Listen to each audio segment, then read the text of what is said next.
소중한 나.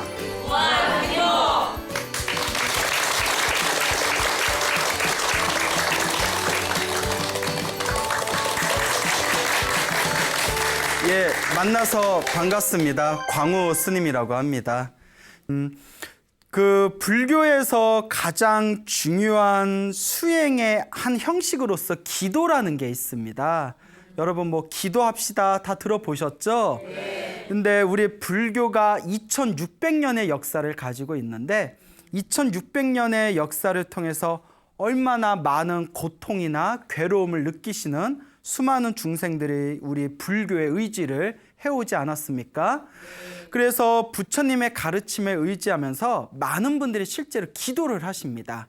자신의 불행과 자신의 괴로움을 이겨내기 위해서 혹은 더 나은 어떤 행복을 위해서 또 어떤 새로운 한 수행의 길을 걷기 위해서 기도라는 것을 하는데 우리 2600년의 역사를 통해서 기도를 하신 수많은 불제자 분들의 어떤 행적들을 살펴보면 정말 기적이라고까지 말할 수밖에 없는 엄청난 신비한 경험들을 많이 하십니다. 그래서 물론 불교는 깨달음의 종교고 지혜의 종교지만 사실 우리가 살아가면서 일상생활에서 어렵거나 힘든 일을 겪게 되면 사실 뭐 당장의 깨달음이나 어떤 거대한 열반, 해탈의 세계보다는 일단은 당장 이 괴로움에서 벗어나고 싶다라는 감정이 더 강하지 않습니까? 네. 뭐 예를 들어서 당장 먹을 밥이 없고 막 쌀 세 톨이 남았는데 나는 깨달음을 추구해야지 뭐 당장 굶어 죽게 생겼는데 이러기가 일반 불자들은 쉽지가 않거든요. 네. 자, 이렇게 현실 속에서 힘들고 답답하고 괴로운 일에 처했을 때 우리는 어떻게 지혜롭게 극복해야 할 것인가? 그것이 바로 기도라는 것입니다. 그래서 저는 주변의 불자분들에게 기도를 굉장히 많이 권유합니다. 물론 우리가 깨달음을 얻기 위해서는 참선을 해야 되고 또 우리가 이 윤에서 벗어나기 위해서는 무슨 윗바사나 그런 어떤 수행법을 닦기도 하지만 일상생활에 우리 일반 불자들, 일반 중생분들이 생활 속에서 경험 속에서 겪고 있는 어떤 어려움을 해결하기 위해서는 사실 참선이나 어떤 명상수행법보다는 저 불보살님의 신비한 가피력에 의지하는 기도수행법이 훨씬 더 중생들에게 큰 이익을 줄 때도 있습니다. 예를 들어서 저 같은 경우에도 제가 지금까지 이제 승려로서 살아온 게 한 20년 가까이 돼요. 20년 가까이 됩니다. 모르겠어요. 제가 좀 젊어 보여서 그런지 저 절에 예 고마워요. 예. 20년 정도 이렇게 머리 깎고 생활했습니다 하면 굉장히 이렇게 좀 새롭게 쳐다보는 분도 계세요. 그런데 저도 20년 동안 이렇게 가까이 승려 생활을 해오면서 저도 이제 살아면서 좀 힘들거나 괴롭거나 답답한 일들이 있었을 거 아니에요. 그때 모든 걸 다 내려놓고 오로지 믿습니다.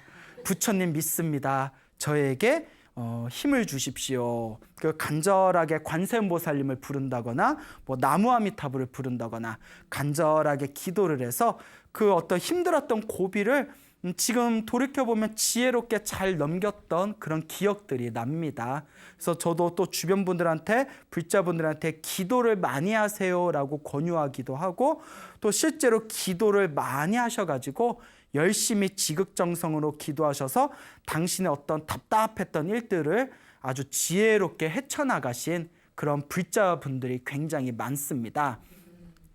꽤 오래전 일입니다. 그 어느 스님께서 계셨는데 이 스님께서 살아생전에 이제 젊었을 적에 굉장히 그 포교를 위해서 열심히 활동을 하시다 보니까 젊었을 때 너무 이제 힘을 많이 쓰셔서 나이가 한 60여 세 정도 됐을 때 극심한 만성피로를 느끼시게 되었다고 합니다. 사실 뭐 요새 시대 60세면 그렇게 나이 많은 건 아니잖아요. 요새 이렇게 너무나 정정해 보이시고 활기찬 그런 불자님이 계셔서 이렇게 대화하다가 연세가 어떻게 되세요? 했는데 와, 뭐 이번 70대 후반입니다 하면 제가 깜짝깜짝 놀랄 때가 있어요. 그래서 정말 요새는 60은 나이도 아니구나. 예, 60이신데도 너무나 정정하신 분들이 많아서. 근데 이 스님께서는 한 60세 정도가 됐을 때 온몸에 기진맥진해버리고 완전 만성 피로해서 헤어나오지를 못하시는 겁니다.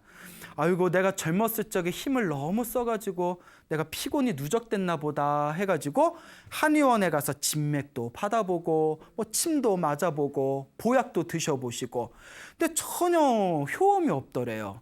그래서 큰 병원을 한번 가봤더니 간경화 말기라더랍니다. 근데 지금 현대의학에서도 간경화 말기면 굉장히 조금 치료하기가 쉽지는 않은 질병이지 않습니까? 근데 이게 이 이야기가 한 몇십 년 전 얘기니까 그때 간경화면 얼마나 좀 치명적인 병이었겠어요. 병원에서는 이거 그래도 극적으로 치료되는 사람들도 있으니까 최선을 다해서 우리 한번 치료해 봅시다 하는데, 스님께서 마음이 답답하신 거예요. 그러다 어느 날 문득 이런 생각을 일으킵니다. 뭐 병원에서 치료한다고 이게 100% 된다는 보장도 없고, 내가 스님으로서 부처님 제자로서 지금까지 이렇게 살아왔으니 내가 무슨 여한이 있겠느냐. 내가 이렇게 큰 병에 걸리고 몸이 아프게 된 것도 내가 과거에 지은 내 업보가 아니겠느냐.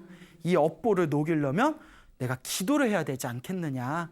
그래서 이분께서 오로지 관세음보살님 기도를 했대요.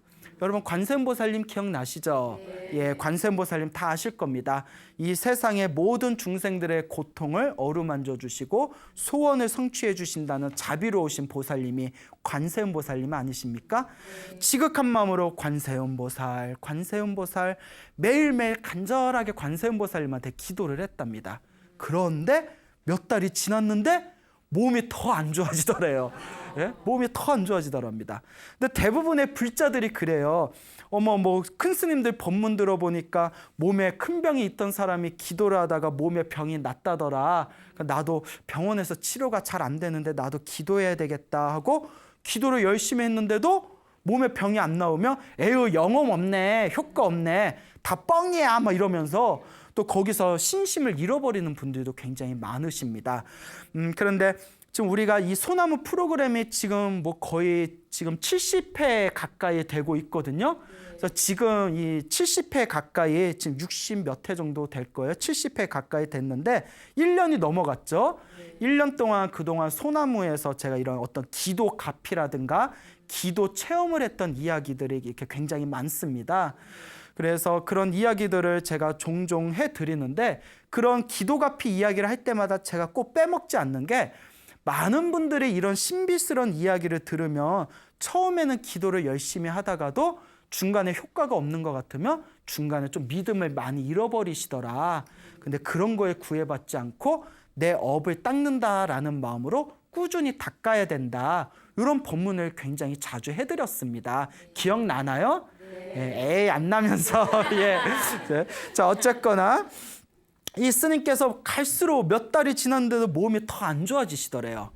그러다가 이렇게 몸이 너무 힘들고 괴로울 때 어느 날 진짜 내가 이러다 오늘 밤은 못 넘기겠다 싶은 생각까지 들더래요. 온몸이 너무 힘들고 괴롭고 아파서 진짜 내가 오늘 밤은 못 넘기겠다. 그러다가 문득 이런 생각이 들더랍니다. 우리 중생이 수없는 윤회의 생애 동안 태어나고 죽고 태어나고 죽음을 반복하면서 안 아팠던 적이 있었겠느냐. 건강했던 적도 있었지만 아팠던 적도 있었고, 아팠던 적도 있었지만 건강한 적도 있었고, 결국 아프다 안 아프다 이런 것들이 다 내 마음자리가 만든 한낱 모양에 불과할 뿐이다. 내 마음이 만든 이 모양에 내가 흔들려서 해야 되겠느냐. 정말 수행을 많이 하신 스님 같아요. 자, 그러면서 억지로 몸을 일으켜서 법당에 혼자 다 앉아가지고 눈물을 주르 흘리면서, 거룩하신 부처님, 제 이 기도의 공덕으로 제가 지은 모든 일체 업보가 다 소멸되고 이 기도의 공덕으로 저도 반드시 성불하여 지이다. 이렇게 숭고한 원력을 세우면서 간절한 마음으로 이렇게 기도를 하셨대요. 다 법당에 앉아서 기도를 하고 있을 때 갑자기 어디서 여자 목소리가 들리더래요. 딱 봤더니 하얀 옷을 입은 여자가, 근데 웬 젊은 여자가 하얀 옷 입고 저녁에 찾아오면 그것도 좀 무서울 것 같아요. 저녁 이씨 나 잡으러 왔나? 에? 하얀 옷을 입은 여자가 법당에 싹 들어오더래요. 근데 스님이 딱 보고 어디서 많이 본 것 같더래요. 어디서 많이 봤는데 어디서 봤더라? 근데 그 신도분이 스님 기도하시는데 혹시 상담 부탁드려도 될까요? 이러더래요. 이제 스님이 어쨌거나 이제 절에 찾아오신 불자니까 예 그래요 상담합시다 하면서 이제 요사체에 갔는데 스님 요새 많이 편찮으시다고 들었습니다. 건강은 어떠십니까? 이러더래요. 예 지금도 좀 많이 몸이 안 좋습니다. 이러니까 그 흰 옷을 입은 여자가 스님 아프신데 좀 한번 봐도 될까요? 이러더래요. 그러니까 왜 여자가 그 아픈 데를 이렇게 봐도 되겠습니까? 하면 그 우리 같으면 뭐 왜요? 막 이럴 텐데 어머 왜요? 근데 이제 그 스님께서 이제 자연스럽게 이렇게 이제 간이 있는데 그 오른쪽 이렇게 갈비뼈 있는 데겠죠? 이렇게 보여주니까 그 이렇게 만져보더래요. 젊은 여자가. 그것도 왜 만져? 스님 몸을? 그렇죠. 아니 말하면서 내가 이해가 안 되네. 스님 몸을 왜 만져?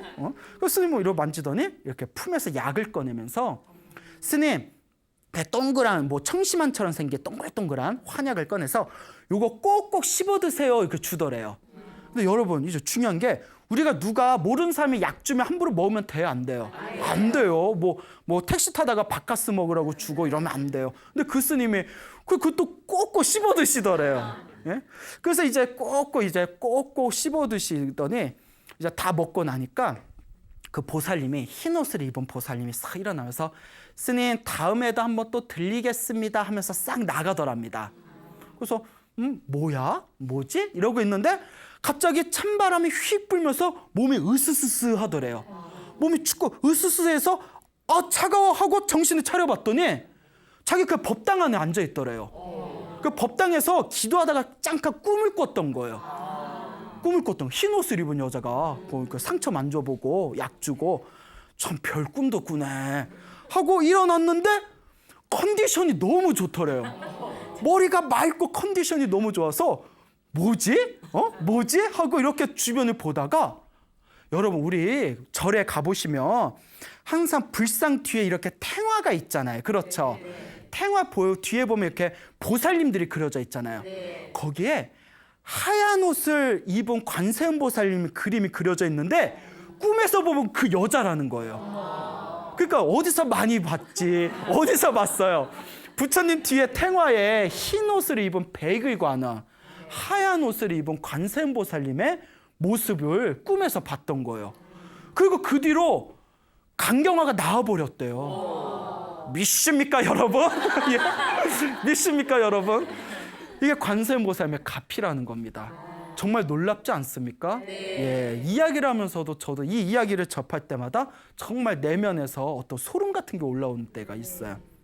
정말 신비로운 이야기가 아닐 수가 없습니다. 자, 이와 같이 우리가 간절한 마음으로 관세음보살을 부르든 뭐 아미타불을 부르든 지장보살을 부르든 누구를 부르든 효과는 사실 같습니다. 근데 우리 한국인들은 기본적으로 어느 보살님이 익숙하죠? 관세음보살님이 익숙하죠. 그래서 불교를 모르는 분들도 뭐 문수보살, 보현보살, 뭐 지장보살 하면 잘 몰라도 관세음보살 하면 웬만한 사람들은 다 알지 않습니까? 그래서 옛날부터 많은 분들이 지극한 마음으로 모든 걸 다 놓아버리고 열심히 불보살님의 부르면서 연부를 하신 분들이 이와 같은 기적 같은 신비로운 효능과 효과를 보신 분들이 굉장히 많다라는 것을 제가 여러분들한테 끊임없이 강조를 해드리고 싶습니다. 지금부터 한 50년 전 일일 거예요. 좀 오래됐죠. 한 40년 전쯤 일이나요? 50년 전쯤에 보현심이라는 법명을 가진 불자님이 계셨대요. 보현심. 그래서 이 불자님께서 이제 여성 불자분이었는데 신심이 굉장히 지극하셨답니다. 아주 불심이 지극한 불자님이셨는데 이분이 45살이 됐을 때 일이라고 합니다. 45살이 되었을 때 당신이 그때 내가 이번 한 생을 살아가면서 부처님 은혜를 갚으려면 어떻게 해야 될까 고민을 하다가 그래 내가 먼 훗날에 이 땅을 떠나더라도 이 사바세계를 떠나더라도 다른 불자들이 부처님과 인연을 맺을 수 있도록 내가 경기도에 어디 조그만 마을에다가 내가 절을 하나 짓자. 조그만 절을 하나 짓자라는 그런 마음을 일으키게 됩니다. 그래서 이분께서 이제 그 조그만 경기도의 한 이제 마을에다가 이제 법당도 하나 이렇게 지어놨대요.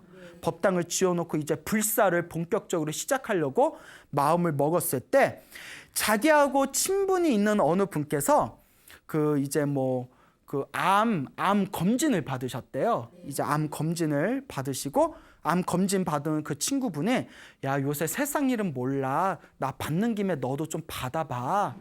받으면 좋잖아 해서 친한 친구가 그렇게 권유를 하길래 그때 자기 45살이었을 때 그 친하게 지내는 큰 그 대학병원에 그 유명하신 교수님하고 이제 인연이 돼가지고 그 건강 검진을 받았는데 결과가 자궁암이 나왔대요. 자궁암. 그래서 그 당시 40-50년 전이면 지금도 암 고치기 엄청 힘들잖아요. 그 당시 자궁암이니까 그 의사가 이렇게 정밀 검진을 다 한 뒤에 수술을 합시다라고 의사가 이야기를 했답니다. 수술을 합시다. 고민 하더래요. 이분이 이 보현신 보살님이. 그러다가 문득 왠지 부처님한테 그냥 기도하고 싶은 생각이 들더랍니다. 그래서 이제 몸에 이제 의사가 권유한 대로 이제 수술도 하는 게 맞겠지만 그냥 다 모든 걸 놓아버리고 오로지 부처님한테 기도하고 싶다라는 그런 생각이 들더래요. 그래서 이분께서 전국의 사찰을 돌면서 전국의 이름만 대면 알만한 크고 작은 모든 사찰들을 이제 당신의 여행을 떠나면서 절에서 열심히 기도를 올렸답니다. 근데 기도를 올리면서 절대 자기 병이 낫게 해주세요라는 기도는 올리지 않았답니다. 오직 부처님 살면 살고 죽으면 죽는 거 아니겠습니까?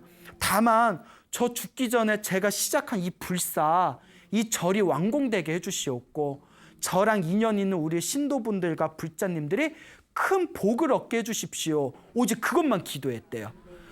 제가 지금 짓고 있는 우리 절, 제가 지금 불사하는 절이 완공이 잘 되게 해주시옵고 도움을 주시옵고 우리 신도분들, 불자님들 복받게 해주세요라는 기도만 하고 자기 병이 낫게 해주세요라는 기도는 아예 꺼내지도 않았대요.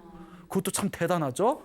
그렇게 계속 기도를 했답니다. 그리고 그분 고향에 저 남해 보리암 쪽에 고향이 있었대요. 보리암 아세요? 보리암? 예. 그도 아시네. 그 보리암에 관세음보살님의 가피가 있다는 유명한 도량이지 않습니까? 그래서 남해 보리암에 가서는 3일 동안 거의 잠을 자지 않고 철야로 3일 동안 관세음보살님 기도를 했대요. 그래서 계속 관세음보살 연불을 하다 보니까 나중에는 그냥 차를 타고 가만히 앉아 있어도 저절로 관세음보살 연불이 나왔답니다. 그렇게 전국의 크고 작은 기도 도량을 돌아다니면서 오직 기도만 올렸대요. 하지만 병이 낫게 해주세요라는 기도는 안 올렸답니다. 오로지 제가 이 세상을 떠나기 전에 부처님 도량 짓는 거 제발 도와주십시오라는 공적인 공심의 마음으로 기도를 했는데 자기가 그때 검진을 받은 게 3월 달이었대요. 그리고 그 뒤로 6개월 동안 전국을 돌면서 열심히 기도를 해서 한 9월 달이 되었을 때 의사가 연락이 왔답니다. 우리 이 정밀 검진 다시 한번 받아봅시다. 뭐 암이 얼만큼 전이 됐는지 이렇게 치료를 늦출 게 아니라 의사도 좀 걱정이 되지 않았겠습니까? 그래서 3월 달에 첫 번째 검사를 받고 자궁암이라고 판명을 받은 뒤에 나 이제 6개월 후에 이제 병원에 가서 9월 달에 2차 정밀 검사를 받았는데 이미 여러분들 촉이 오셨죠? 기적 같은 일이 생긴 거예요. 사진에 깨끗하더래요. 자기 문외한인 의학을 모르는 자기가 봐도 의사가 설명을 안 해줘도 요 속에 뭐 이상한 덩어리가 있는 걸 자기 눈으로도 봤는데 2차 사진 때는 너무 깨끗해서 의사도 놀라고 자기도 놀라고 하늘도 놀라고 땅도 놀라고 너무 놀라가지고 의사가 이게 어떻게 된 일이냐고 요 보현심이라는 보살님이 6개월 동안 부처님한테 기도한 것뿐이 없다 했더니 이게 바로 부처님 위신력이 아니겠습니까 하면서 감탄을 하더랍니다. 그래서 이 보살님이 이와 같은 인연으로 몸에 이제 병도 나으시고 그리고 이분께서 이걸 경험하시고 나서 9년 후에 이 이야기를 글로 쓰신 거예요. 그래서 9년 동안 중간중간에 잔병 치료를 하느라 병원에 왔다 갔다 한 적은 있었지만 그 뒤로 전혀 암에 다시 생겨났다거나 그런 것이 전혀 없었다. 그리고 불사도 일사천리로 잘 이루어져서 저기 뭐 경기도 양주에 조그만 이제 절도 하나 짓게 되었다라는 그런 신행 그런 영험담의 이야기가 이렇게 전해지고 있습니다. 자, 이와 같이 우리가 간절하게 기도하고 정말 관세음보살님을 믿고 또 뭐 관세음보살님이 아니더라도 좋습니다. 아미타불을 부르든 지장보살을 부르든 간절한 마음으로 내 마음의 욕심을 놓아버리고 오로지 기도에 집중했을 때 우리 인간의 무의식은 이와 같은 엄청난 신비로운 기적을 만들어낼 수가 있는 것입니다. 또 다음 얘기도 굉장히 오래전의 얘기입니다. 이것도 한 50여 년 전쯤의 이야기인데요. 한 4, 50년 전쯤에 어느 젊은 보살님이 있었습니다. 이분께서 집안에 원래 친정댁이 다른 종교를 믿는 가정에서 자라났다고 합니다. 다른 종교를 믿는 가정이었는데 이분께서 고등학교를 졸업한 뒤에 옛날 4, 50년 전에 여자가 고등학교까지 나왔으면 굉장히 집안이 괜찮은 집안이죠. 4, 50년 전 고등학교를 이렇게 마치고 난 뒤에 이분께서 18살에 고등학교 딱 졸업하고 중매를 통해서 시집을 가셨대요. 18살에. 지금은 상상도 못할 일이죠. 예, 지금 거의 지금 28살에 결혼해도 어머 너 결혼 빨리 한다. 요새 그런 소리 듣지 않습니까? 옛날에는 28살 되면 노처녀 소리 들었죠. 근데 지금은 30대 초반인데도 지금 가면 적당해 이런 이야기 하시더라고요. 참 시대가 좋아졌어요. 자, 그래서 어쨌거나 이분이 고등학교를 졸업하고 18살에 결혼을 하셨는데 어느 날 시어머니가 집안이 좀 좋은 집안이었나 봐요. 시어머니가 딱 부르더랍니다. 시어머니가 부르더니 내가 너한테 할 얘기가 있다. 유언이라고 생각하고 잘 들어더라. 우리 집안은 대대손손 불자 집안이다. 불교 집안이다. 그러니 너도 불자가 돼야 된다. 근데 우리 집안의 정통을 따라라. 라고 이렇게 딱 엄명을 내리시더랍니다. 지금 같으면 상상도 못할 일인데 옛날 분들은 그런 어떤 시어머니 말 한마디면 정말 너 죽어 하면 이렇게 죽는 신용도 한번 해드리고 그랬던 시대지 않습니까? 물론 그 시대가 아름다운 시대는 아니지만 옛날에 고부 간의 관계가 굉장히 엄격했지 않습니까? 18살에 시집 와서 뭘 알겠어요. 시어머니가 우리 집안은 정통 대대로 불교를 믿으니까 너도 절에 다녀 하면 그렇게 따라야지. 근데 굉장히 이제 젊은 보살님이 세대에게 굉장히 착했나 봐요. 그대로 동서들을 따라가지고 절이 뭔지도 잘 모르면서 절에 열심히 다니면서 신행생활을 했답니다. 그리고 시어머니는 그렇게 2년 후에 세상을 떠나셨대요. 79살에 이 세상을 떠나시게 되고 그리고 이제 시어머니의 유언 같은 말씀이다 생각하고 그것도 좀 착하죠. 얼마든지 시어머니 세상 떠나셨으면 안 가도 될 텐데 시어머니가 유언이라고 하고 말씀하신 건데 내가 따라야지 하면서 동서들하고 절을 열심히 다녔답니다. 근데 절에 다니면서도 스님들 뒤에서 스님들이 기도할 때 뒤에서 절하고 스님들 이렇게 연불하시면 같이 연불을 따라하면서도 자기가 왜 절에 다니는지 불교가 뭔지 전혀 마음에 와닿질 않더래요. 그러니까 자꾸 자기가 몇 년 동안 절에 다녔는데도 껍데기 불자 같은 느낌이 들더랍니다.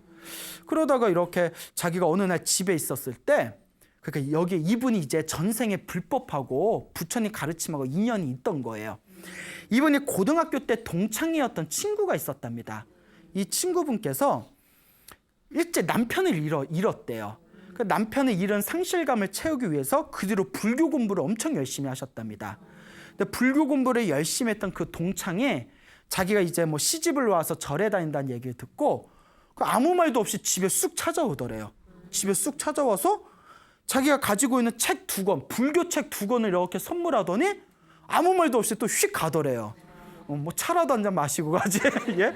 책 2권을 딱 선물하고 이렇게 휙 가버리니까 어쨌거나 동창이 자기 절에 다닌다는 소식을 듣고 읽어보라고 일부러 책도 갖다 줬으니까 그 불교 서적을 그 2권을 딱 읽는데 너무 재밌더라는 거예요. 그 전생에 인연이 있는 거예요. 너무 불교 책이 재밌어서 불교가 이런 거였구나. 불교가 바로 이런 가르침이었구나. 부처님이 이렇게 위대한 분이었구나. 그래서 이제 재미를 느껴서 그 뒤로는 이제 서점을 다니면서 책들을 이제 이렇게 불교 서적들을 사가지고 꾸준히 경전 공부를 하셨답니다. 그러면서 신심을 계속 높여나가시고 그 뒤로 이제 열심히 또 불교 공부를 하면서 염불하고 독경하고 계속 이제 기도 생활을 하셨는데 그렇게 이제 신행 생활을 하시면서 몇 년이 지나셨다고 해요.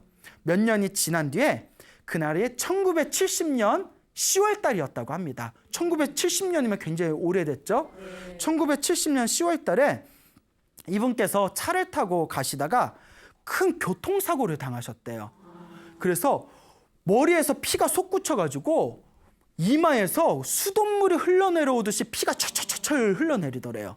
그때 그냥 핏물에 온몸이 다 잠겨가지고 허공을 바라보면서 내가 부처님 공부를 그렇게 열심히 했는데 내가 이렇게 길에서 귀신이 되게 되었구나 이런 생각이 들면서 눈앞에서 남편하고 자식들이 다 주마등처럼 흘러가더랍니다. 그때 딱 머릿속에 떠오른 게 금강경의 한 구절이 떠오르더래요. 여러분 금강경 아세요? 예, 그래요? 자, 금강경에 보면 금강경이 엄청나게 수준 높은 깨달음의 경전이에요. 금강경의 핵심이 모든 집착을 놓아라라는 뜻이에요. 모든 집착을 놓아라. 여러분들이 모든 집착을 놓을 수 있으면 금강경 안 읽어도 돼요. 그래도 읽는 건 좋죠. 예.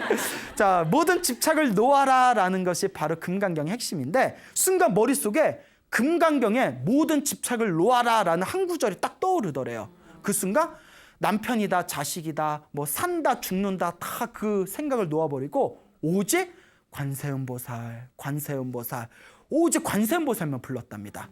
그러니까 다 의식이 흐려지게 돼요. 그리고 급히 병원으로 긴급 후송이 돼서 4시간의 대수술을 받게 됩니다. 그리고 수술 뒤에 눈을 떴는데 의사가 딱 오더니 네, 정신 드세요 하더니 정말 기적입니다. 정말 대단합니다. 아, 정말 이상하네 이러더래요, 의사가. 그래서 아니 왜요 하니까 엄청나게 큰 사고를 당해서 머리에 유리창들이 박혔는데 이 정도면 뇌막이라는 게 있대요. 뇌막을 뚫어서 뇌에 엄청난 손상이 갔을 텐데 보통 경험상 이 정도 사고면 100명 중에서 한두 명 살아나기도 힘들다고. 그런데 신기하게 그렇게 머리에 유리창이 박혔는데도 하나도 그 유리들이 뇌막을 뚫지를 않았다는 거예요. 엄청나게 큰 사고였는데도 의외의 경상이었다는 거예요. 정말 신기하고 정말 대단합니다. 정말 기적입니다. 라는 말을 듣고 이 누워있는 이 젊은 보살님이 가슴이 울컥거리면서 다 누구의 값이구나. 아, 부처님의 값이구나. 관세음보살의 값이구나. 그때 내가 산다 죽은다 다 놓아버리고 오로지 관세음보살만 불렀는데 나에게 이와 같은 값이를 주셨구나라는 엄청난 신행적인 어떤 체험을 하시게 되었다고 합니다. 그대로 이분께서 워낙에 심심도 깊었지만 이와 같은 체험을 하신 뒤로는 그 뒤로는 단순히 기복적인 신앙에서 벗어나서 마음을 닦는 참선 수행도 열심히 하시면서 그 뒤로도 열심히 신앙 활동을 하셨다라는 이야기가 지금까지 전해지고 있습니다. 여러분 믿습니까? 네. 이와 같이 여러분들 이런 이야기를 귀로만 듣고 아이고 신기하다. 아이고 참 재밌다. 와 무슨 이야기 속으로 듣는 것 같다. 이것은 여러분들에게 의미가 없습니다. 여러분들 중에서 정말 스님 저는 아무런 걱정이나 근심 없이 저는 그냥 행복하게 살아가고 있어요 하는 분들은 기도 안 하셔도 좋아요. 사실 해야 되지만 하지만 여러분들 중에서 스님 저도 살다 보니까 좀 답답한 것도 있고 좀 장애도 있고 좀 일이 잘 안 풀리는 것도 있습니다. 근데 사람 살다 보면 그런 거 다 있지 않나요? 네. 그 어느 사주팔자를 공부하시던 분이 있었어요. 이 사주팔자 공부하시던 분들이 열심히 공부를 하다 보니까 입소문이 나가지고 나중에 좀 유명한 사람들까지 찾아오더래요. 근데 그분이 유명한 사람들 상담을 받고 나서 딱 깨달은 게 우와 세상에 밖에서 보면 저렇게 아무 걱정 없이 행복하게 보이는 사람들도 다들 자기들만의 엄청난 고민들을 안고 있구나 라는 걸 깨달았다고 합니다. 그러니까 우리가 너무 이렇게 부러워할 필요 있어요? 없어요? 없어요. 다 말을 안 해서 그렇지 다 자기들만의 하나씩 고민들이 있습니다. 여러분들도 살아가면서 답답하거나 풀리지 않은 일이 있으면 내가 기도를 하면 이 일이 반드시 풀린다라는 집착도 놓아버리고 다 내가 지은 업보다라는 마음으로 기도로서 여러분들의 그 업보를 녹여나가시기 바랍니다. 당장은 효과가 없는 것 같아도 여러분들이 꾸준히 기도하신다면 반드시 여러분들도 이와 같은 묘한 불보살님의 기도의 가피를 맛보고 체험할 수 있는 기회를 얻게 되실 겁니다. 자, 어느 보살님이 계셨는데 이 보살님이 그 어느 스님을, 큰 스님을 이렇게 찾아와서 상담을 하셨답니다. 근데 이 스님께서 그 찾아오신 그 중년의 부인을 딱 봤는데 얼굴에 새까만 기미가 가득하고 얼굴이 너무나 탁하고 어둡고 그늘지고 도저히 밝은 기운이 없더래요. 한마디로 이제 관상이 너무 안 좋더래요. 그래서 무슨 일로 찾아왔습니까? 하고 질문을 하니까 우리 아들 때문에 찾아왔습니다 이러더래요. 아니, 아들이 왜요? 제가 자식이 있는데 3남매가 있습니다.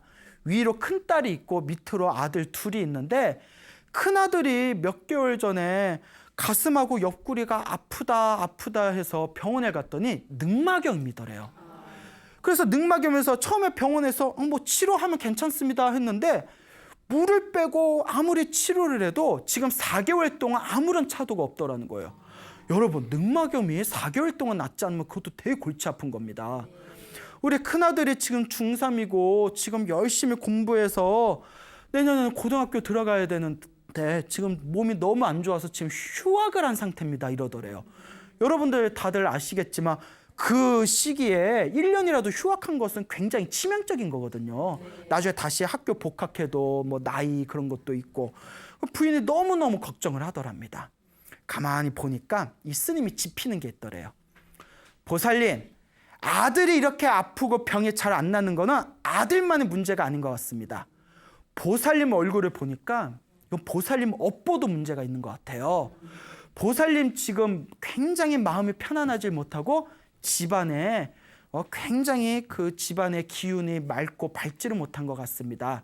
집안에 무슨 사정이 있습니까? 하고 질문을 던지니까 그 보살님이 실은 우리 남편이 뭐 이렇게 좋은 그럴듯한 회사에 뭐 임원으로 있고 저도 뭐 남부럽지 않게 이렇게 살림을 하면서 살아왔는데 그런데 제가 그 개를 하게 되었는데 개 아시죠? 그 엄청난 고액의 개를 했는데 그 개가 갑자기 깨져버렸다는 거예요.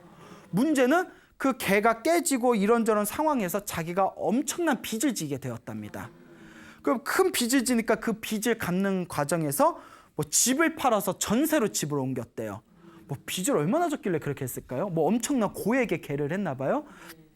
그 와중에서 남편은 막 속은 끓는데 뭐 그냥 아무 말도 없고 남편이 아무 말도 없고 꿍하고 있으니까 자기는 더 미안하고 민망하고 차라리 더 괴롭고 차라리 몇 대 이렇게 후려갈기고 너 나 때렸으니까 퉁치자 뭐 이랬으면 속이라도 편할 텐데요.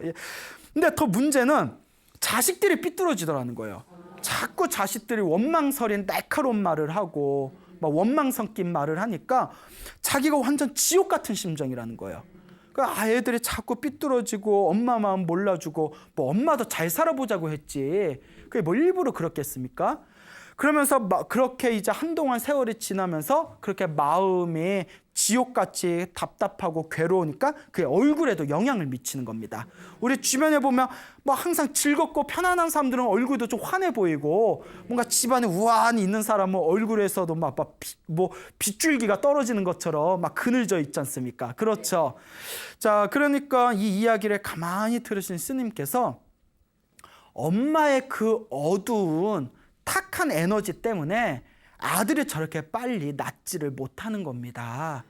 먼저 어머님의 마음이 바뀌어야 됩니다. 자, 지금부터 마음에 있는 모든 원망하는 마음을 다 놓아버리십시오. 그 배신당하고 돈 떼었다는 것도 다 놓아버리십시오. 전생에 내가 빚을 진 게 있는데 이번 생에 그 빚을 갚았다 생각하고 더 이상 마음에 떠올리지 마십시오. 그리고 지금부터 마음을 다 편안하게 내려놓으시고 오직 염불하십시오. 염불하면서 마음속으로 부처님 감사합니다. 부처님 감사합니다. 계속 감사합니다라는 마음을 일으키십시오.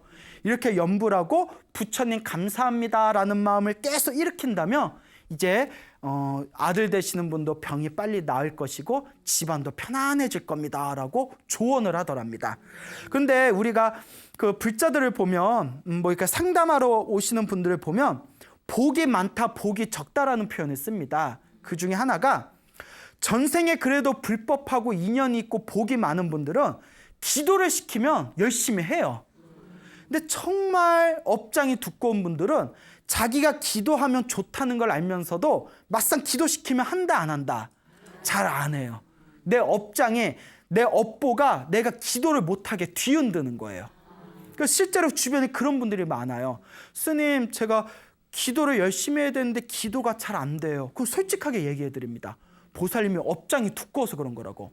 어머, 제가 뭐가 그리 두껍다고 업장이 두껍다고 하세요? 이러면 기도하면 좋다는 걸 알면서 기도를 못하게 보살님 마음을 뒤흔드는 그놈의 업장이 두꺼운 업장이라고. 그러면 다들 인정을 하십니다. 그러니까 108배 하면 좋다는 거 다 알아요. 근데 막상 하기 전까지는 아이고 그거 아이고 귀찮아라는 생각이 들고. 자, 요렇게 우리 중생들 마음에는 내가 기도하고 선업을 짓는 것을 장애하는 업보들이 있습니다.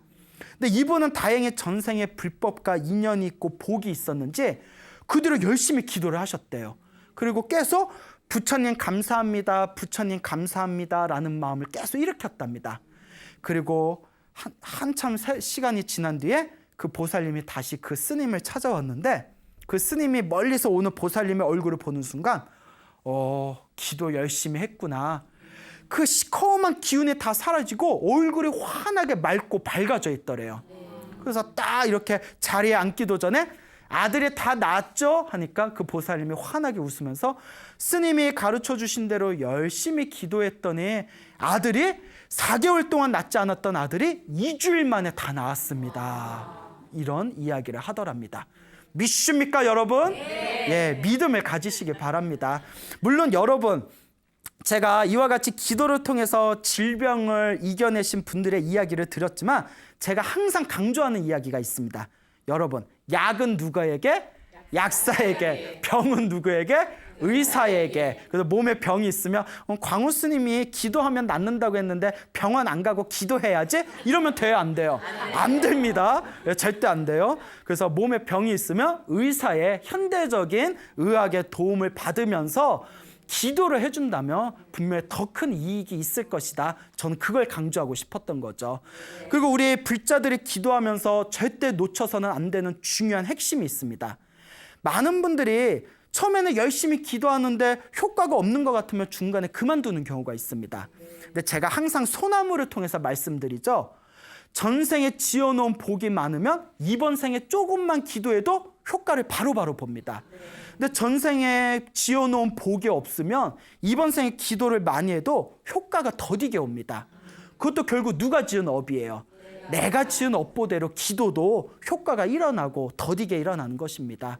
그러니까 기도를 열심히 했는데도 효과가 없는 것 같으면 아이고 내가 전생에 지지리도 복을 안 줬나 보다. 하지만 지금부터라도 내가 전생에 지었던 나쁜 에너지는 정화하고 지금부터라도 내가 열심히 기도를 통해서 내 공덕을 쌓겠다라는 마음으로 한번 열심히 기도해 보시길 바랍니다. 알겠죠? 네. 여러분, 행복해지고 싶습니까? 네. 행복을 창조하고 싶습니까? 네. 복을 지으십시오. 선업을 지으십시오. 공덕을 쌓으십시오. 복과 선업과 공덕의 힘이 여러분들을 진정한 행복의 길로 이끌어 줄 것입니다. 여기서 마치겠습니다. 소중한 나. 무한행복.